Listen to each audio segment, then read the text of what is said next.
Budgeting is a great way to keep track of your finances and improve your financial future. In today's video, we'll be talking about the multiple account approach to budgeting. It might sound crazy, it might sound confusing, but I promise you it's not, so let's get right into it. But before we start, I need you to hit the like button if you're excited for this video, and make sure you subscribe. So we're going to call this the multiple account plan. Basically, you have multiple checking accounts and multiple savings accounts. You're then going to designate each account towards a certain category of spending. Example would be, you have a certain account for groceries, you have a certain account for going out, you have a certain account for rent, you have a certain account for car insurance, and so on and so forth. You can break it down as much as you want, or you can keep it really simple by doing bills, going out to eat, food, house. It's called personal finance for a reason. It's personal to your likings, so you make it however you want it. So like I said, you have different accounts. So you have a grocery card, you have a gas card, you have an eat and out card, you can have a phone bill card, or you can have your grocery card paired up with your gas. You can have your wants card, but just when you go out to eat, when you buy clothes, that can all be on one card. You can have your bills on one card. And this can be paired up with the 50-30-20 rule.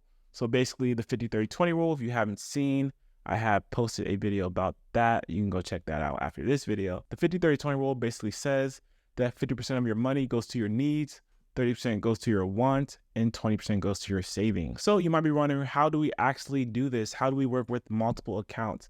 This is actually an approach that I use, and I'm going to tell you how I do it. Money flows into my main checking account from my W-2 job. That money is then automatically transferred to these different cards. For me personally, I have a bill account and a savings account. But like I said in the previous statements, you can have a separate card for gas, a separate card for utilities, a separate card for going out to eat, however you want to do it. But when that money gets paid from your W-2 job or whatever income you have coming in, you then divvy that money out to these different accounts through external transfers. So the best way to do this is set up a transfer from your main account, or you can set up transfers from your external accounts. So you can pull money from your main account to your external accounts. Or if you go through your main account, you can transfer money from your main account to your external account, but you do have to log in and set that up. You might not be able to set this up through the app. You may have to go through the website. And you might be wondering how much you are supposed to divvy up to these accounts.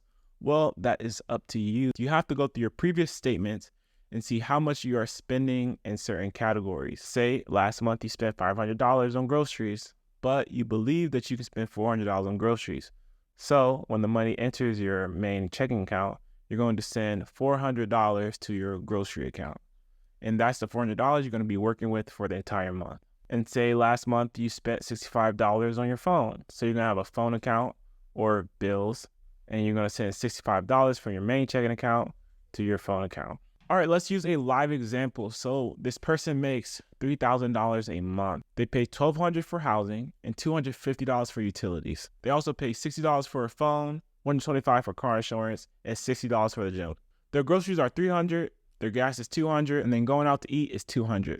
Say they budget clothes for $100. Then savings is going to be the rest, which is about $505. So say this person has a paycheck of $1,500. They're going to put half of the expense to that card. So when $1,500 come in, they're going to put $600 toward their housing, $125 towards their utilities, $30 towards their phone, $62 towards their insurance, and $30 towards their gym, and so on and so forth. So this person might have 4 or 5 cards, or you can have 3 cards. I have 1 card, which is for groceries, going out to eat, and gas. Then I have another card, which is for bills. That includes car insurance, the phone bill, and the gym. Also wanted to mention that if you want to set these accounts up, all you do is create an account through the website. I also recommend that you look for accounts that don't require a minimum balance, and look for accounts that don't charge you monthly fees. And there you have it. You can also adjust these numbers according to your pay. So if pay gets lowered or if bills get higher, you can adjust these numbers to have more going from your main account or more coming from your savings